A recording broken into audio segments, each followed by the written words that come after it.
Right, next I'm going to go back into the flowers and put a little bit more colour into the flowers just to give them a bit of shaping and a bit of light. Now, I'm working with a soft natural hair brush which doesn't automatically go back to a very sharp point like the synthetics do. So to encourage it into a point for this detail work, first of all stroke it against your water pot, and then you can gently stroke it against a piece of tissue and just encourage it back into a good point. So I'm going to take darker versions of the colours that I used initially, not a lot darker, just slightly darker than before, and just put a little bit of darker tone in the lower parts of the flowers and separate the bigger clumps up into smaller flowers like so.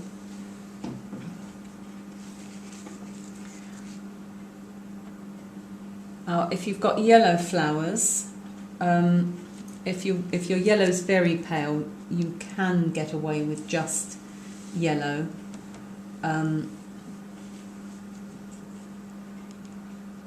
But to make it show up a bit better, you can add a tiny bit of red to it so that it's slightly orange.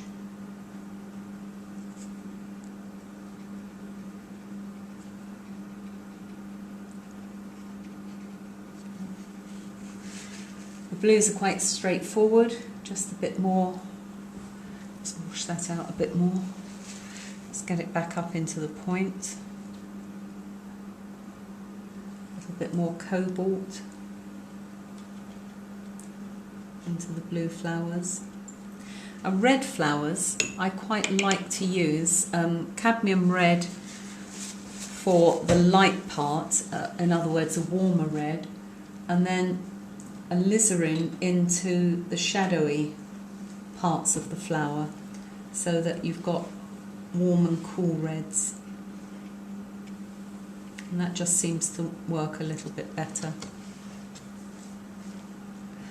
I'll finish those off in a moment, but in the meantime I'm going to go back into these two shrubs and put the darkest green in. So I've added more blue to my green and stipple in the lower third, same as I did before. You can dampen and introduce it if you like, or you can go onto dry paper as I'm doing.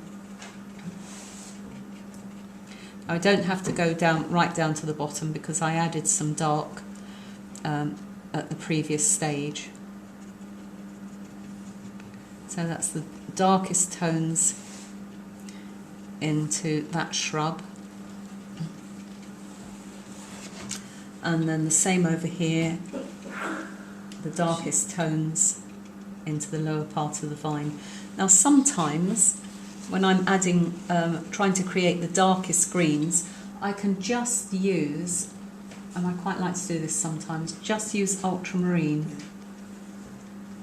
You've done that before. I have done that before. And the green underneath will shine through, so it will still look green, but it just adds a little bit more interest. I'm going to add a bit of ultramarine over there as well. I'm going to lighten that colour slightly by adding a little more yellow to it again, but not too much, so that I've got a green that's a little bit darker than the one I used initially in the flowers.